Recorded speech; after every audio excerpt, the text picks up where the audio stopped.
আমাদের হাতে রান্নাতে জাদু আছে দাদু। এত লোকজন কেন বুঝতে পারছেন না আপনারা? হঠাৎ কেউ যদি আসে ভাই, কোথাও থেকে যদি আসে, হঠাৎ যদি দেখে তেমন মনে হচ্ছে বিয়ে বাড়ির খানা হচ্ছে এখানে। ভাজা মাংস এখন কালাভুনা, এটা এই ধরেন আস্তে আস্তে আমরা এখন এটা আমাদের জন্য উৎপন্ন, আমরা নিজেরাই করলাম। এক মুহূর্তে বসার জায়গা পাওয়া যায় না দাদু। আবার বর্তমান চলবে, কিছুক্ষণ পর আবার একটু ফাঁকা হবে, তারপর আবার চলবে। অরিজিনাল আগের দেওয়া ছিল খানিক, আর অল্প করে আবার দিলাম। এখানে কি রান্না হবে? বা এটা গরুর লাল ভুনা হবে সর্বপ্রথম। এটাই সেই মানিক মামার বিখ্যাত কালা ভুনা। এ পাশে এনে 20 কেজি। 20 কেজি? জি। 20 কেজি রান্না হবে? জি। মাংসের সাইজ গুলো দেখেন একদম পারফেক্ট, সব পারফেক্ট। বন্ধুকে ডালবো ঢালে দেবেন না? ইয়ে দিয়ে দেবেন? আমি ইয়ে করে দিচ্ছি। 20 কেজি মাংস যাচ্ছে এখন না? জি ভাই, 20 কেজি। আগে পেঁয়াজটা কি করে নিছেন? পেঁয়াজটা আপনার আড়াই নিলাম, বাদামি কালার হয়ে গেছে আপনার। বাদামি কালার করে আড়াই নিছেন? জি। এটাই বাদামি কালার হওয়ার পরে এই যে এখন আমরা 20 কেজি গোশ চালু করে দিলাম। এর আগে কয়বার রান্না করছে? 2 বার। কত কেজি? 2 বারে আপনার অধিক প্রায় 60 কেজি। 60 কেজি দুবার রান্না হয়েছে? হ্যাঁ হ্যাঁ। এখন আরো 20 কেজি, মানে 2 মণ গেল আজকে 2 না, আজকের মতো শেষ। 2 মণ আজকে না? আজকের মতো শেষ বাংলাদেশ। এটা কত কেজি পাতিল, কত কেজি রান্না হয় এখানে? এই পাতিলে আপনার প্রায় 35 কেজি গোছ আসবে। 35 কেজি আটে? হ্যাঁ। এটা প্রায় 20-25 মিনিট জাল দেওয়ার পরে আবার কালা ভুনাতে আবার 20-25 মিনিট, মানে প্রায় গড়ে 50 মিনিট লাগবে। 50 মিনিটের মতো লাগবে। রসুন আদা বাটা এটা। আদা রসুন বাটা দাদু? এটা রসুন আদা বাটা। মরিচ, শুকনো মরিচের গুঁড়া? জি। এটাই শুকনো মরিচ। ও, এটা হলুদের গুঁড়া।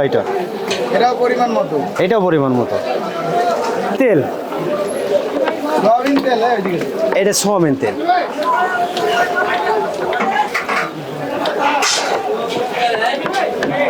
20 কেজিতে আপনার আমাদের পানি ছাড়া রান্না তো হ্যাঁ। প্রায় 2.5 কেজি লেগে যাবে, 2.5 কেজি 3 কেজি লেগে যাবে। 2.5 কেজি 3 কেজি লেগে যাবে।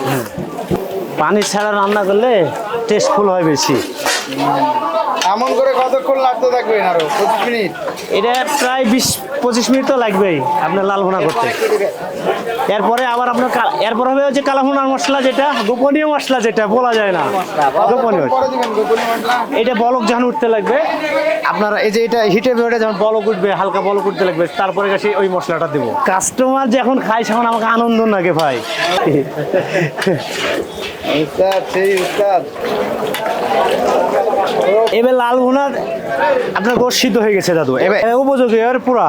দাদু দেখেই তো জিভে পানি চলে আসবে। আর এই যে আপনাদের গোপনীয় মশলা, এটা গোপনীয় মশলা আমাদের। এটা গোপনীয় মশলা? জি জি জি, গোপনীয় মশলা। এটাই গোপনীয় মশলা দাদু, দুটাই, নাম বলা যাবে না। দেখে যান আর লোকজনকে দেখান যে দিল। হ্যাঁ ভাই, তাহলে লাল ভুনা করার পরে কালো ভুনা করার জন্য আপনারা 2 আইটেমের সিক্রেট মশলা ব্যবহার করেন, তাই তো? একরকম থেকে আপনার সব রকম মশলা, এক জায়গায় আপনার সব মশলা আছে। উস্তাদ কালো কালো হয়ে গেল দেখি। কালোই হবে দাদু, এটাই সেই কালা ভুনার মশলা যে দিলাম। আর বললেন না, জাদু জাদু জাদু আছে, জাদু। এইভাবে কতক্ষণ নাড়বেন? আর দাদু এটা আর বড় কুটলে একবারে পুরা বড় কুটলে আর লাড়া শেষ। কিন্তু খড়ি আমাদের একটু কমে গেছে, আমি একটু খড়ি লাগাই। মাটির চুলো কাঠের আগুন হলে আরো মজা। কাকে বলে মজা? একবার সেই রকম জাদু হবে, সেই রকম জাদু। বাসে তো একটু কষ্ট হয় দাদু, কাঠের ডাতে সব থেকে বেশি মজার খাবার হয়। মজা আপনার কালা ভুনাই তো পারফেক্ট করে লোকে বেশি, নাহলে এত গ্যাঞ্জাম দেখেন দিনই কি জাম, মায়ের বিয়ের বাড়ি তাও ফেল।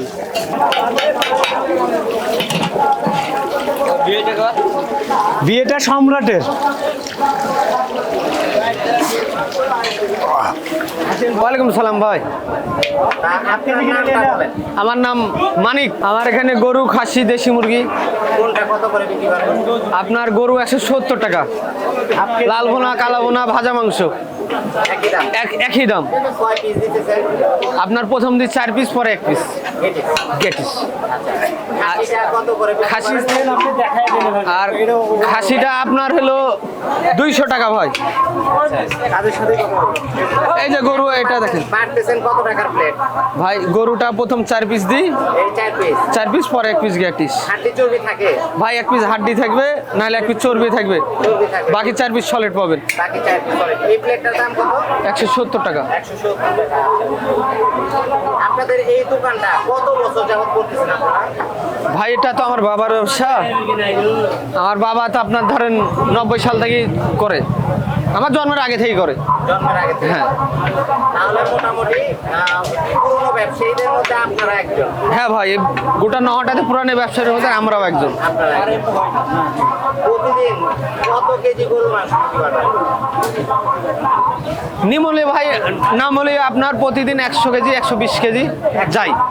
100-120 কেজি। আপনাদের তো দুইটা দোকান। জি আপনার দোকানে 100-120? জি ভাই, আমার দোকানে 100-120। দোকানে? ওখানেও আমরা দু ভাই 2-5-10 কেজি কম বেশি সেমি বেশি। তার মানে প্রায় 250 কেজির কাছাকাছি বিক্রি করেন দুই ভাই? জি ভাই, এখন নর্মালি দিন তাও 250 কেজি। জি ভাই, মনের মতো বিক্রি কয়জন? করেন দৈনিক? জি ভাই, এখন নর্মালি দিন তাও আপনার হলো 250 কেজি করে যাচ্ছে। সেই দিন ভালো হয়, সেখন আপনার 7-8 মন। ভাত কত টাকা প্লেট? ভাত 20 টাকা ভাইয়া। ভাত 20 টাকা। এই ব্যবসায় কিভাবে আসলেন? এটা তো আমার বাবার ব্যবসা ভাই, আমার বাবাই আমাদের শিখিয়েছে।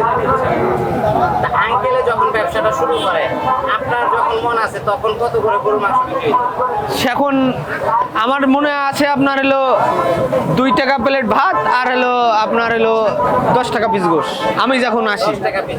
তখন কি আপনারা কালো ভুনা বিক্রি করতেন না লাল ভুনা? সেখন আপনার লাল ভুনা বড় বড় এক পিস চাপের গোশ বিক্রি হতো। চাপের গোশ বিক্রি হতো। আচ্ছা, কালো ভুনাটা কিভাবে আপনারা করলেন?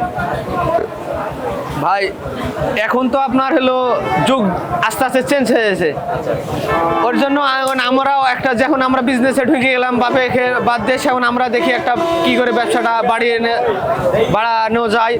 ওর জন্য আস্তে আস্তে ভাজা মাংস, এখন কালা ভুনা, এটা এই ধরেন আস্তে আস্তে আমরা এখন এটা আমাদের জন্য উৎপন্ন আমরা নিজেরাই করলাম। আচ্ছা, কালো ভুনার উৎপত্তিটা তাহলে কি আপনাদের মাধ্যমে? কালা ভুনাটা জি ভাই, আমাদের মাধ্যম থেকেই চলছে। কালো ভুনাটা আপনারাই প্রথম শুরু করেন? জি ভাই। এই হাটের মধ্যে? আচ্ছা, আপনাদের কোন দিন কোন হাটটা থাকছে? ভাই এখানে বসি রবিবার বুধবার, রবিবার বুধবার। এটা হচ্ছে বারের হাট, সিটি হাটে? বারের হাট, সিটির হাট। সিটি হাট। আচ্ছা, সোমবার বৃহস্পতিবার নহটার হাট, নহাটার হাট। শুক্রবার চৌবাড়িয়া হাট, শনিবার মঙ্গলবার নহটা অনহাটের দিন, শুক্রবার ওখানে আমি করি, মানে এখানে রবিবার বুধবার সিটি বাদ দিই আপনার ওখানে 5 দিন আমি করি। ঢাকা থেকে আপনার যদি আপনার ট্রেনে কি বাসে যদি আপনার আসতে হয়, তাহলে আপনাকে যদি ট্রেনে আসে ট্রেন স্টেশনে নামতে হবে, তারপর রেলগেট, তারপর সিটি হাটে যদি আসবেন তাহলে আপনাকে আমচত্বরে নামে আপনাকে এলো সিটি হাটে আসতে হবে, 5 টাকা ভাড়া। এখানে হচ্ছে 5 পিস গরুর মাংস আছে। এটার প্রাইস হচ্ছে 170 টাকা। দেখতে পাচ্ছেন এই সাইজের হচ্ছে পিস। অনেকে বলেন যে ইউটিউবারদের কারণে হচ্ছে মানিক মামা, হানিফ মামা ওনারা গরুর মাংসের প্রাইসটা বাড়িয়ে দিয়েছে। তো 5 পিস মাংস হচ্ছে 170 টাকা বেচে বিক্রি করে। 3 পিস দিয়ে সেটা হচ্ছে 120 টাকা বিক্রি করে। তো সারাদিন বিক্রি করতে করতে আসলে ওনাদের হাড্ডি চর্বি দুইটাই শেষ হয়ে গেছে, সব সলিড মাংস রয়ে গেছে। মূলত ওনারা 4 পিস সলিড মাংস দেয়, 1 পিস হচ্ছে হাড্ডি অথবা চর্বি দেয়। তো আমরা এটা একটু ট্রাই করি। আসলে ভাইরাল হওয়ার পরে প্রাইস বাড়াইছে, এটা বিষয়টা এইভাবে আমরা না বলি। এক একজনের কাছে এক একজনের খাবারটা টেস্ট ভালো লাগে। অনেকের কাছে হানিফ মানিকের খাবারটা ভালো লাগে, অনেকের কাছে রিপনের খাবারটা ভালো লাগে, অনেকের কাছে হচ্ছে রাজুর কালো ভুনাটা ভালো লাগে। তো আমার কাছে মোটামুটি যারাই ফেমাস আছে তাদের খাবারটা 19-20 মনে হয়, আহামরি বেশ কম মনে হয় না। তো এটা আমরা একটু ট্রাই করে দেখি কি অবস্থা। মাংসর যদি আপনাদের ভিতরের টেক্সচারটা দেখাই, এই হচ্ছে মাংসের ভিতরের টেক্সচার। এটা হচ্ছে ভাজা ভাজা হয়ে গেছে তো মাংসটা, এই কারণে একটু এইরকম কালার রয়ে গেছে। মশলাটা ওইভাবে করে ভিতরে যায় নাই, আপনাদের কাছে মনে হতে পারে। টেস্ট করে দেখি তারপর টেস্টটা কীরকম। ঝোলের টেস্টটা কিন্তু বেশ ভালো। মাংসের ভিতরে ওইভাবে মশলা ঢুকে নাই, একটু সাদা সাদা রয়ে গেছে। আসলে এত পরিমাণ ভিড় ছিল দোকানটার মধ্যে, আমরা যখন আসছি বসার কোনো প্লেস পাচ্ছিলাম না, ঠিক আছে। এর জন্য ওনারা মাংসগুলো দ্রুত দিতেছিল, দ্রুত নামাচ্ছিল। মেবি এটার কারণেও হইতে পারে।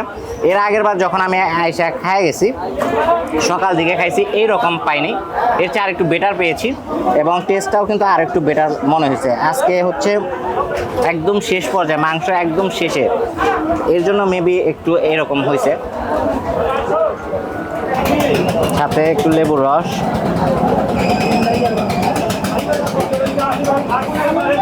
মাংসটার সাথে একটু ট্রাই করে দিই।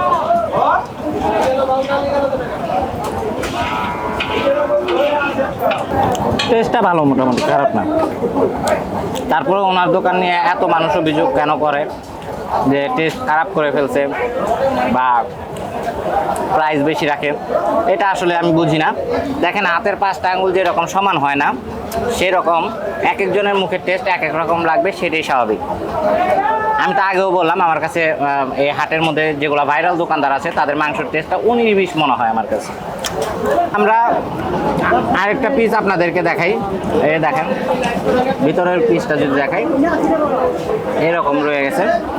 সাধারণত ওনাদের সবসময় কালো হয়, অতিরিক্ত কালো হয়। সাথে আমরা হচ্ছে একটা কাঁচামরিচ নেই, আরেক পিস লেবু নেই, আর একটু ঝোল,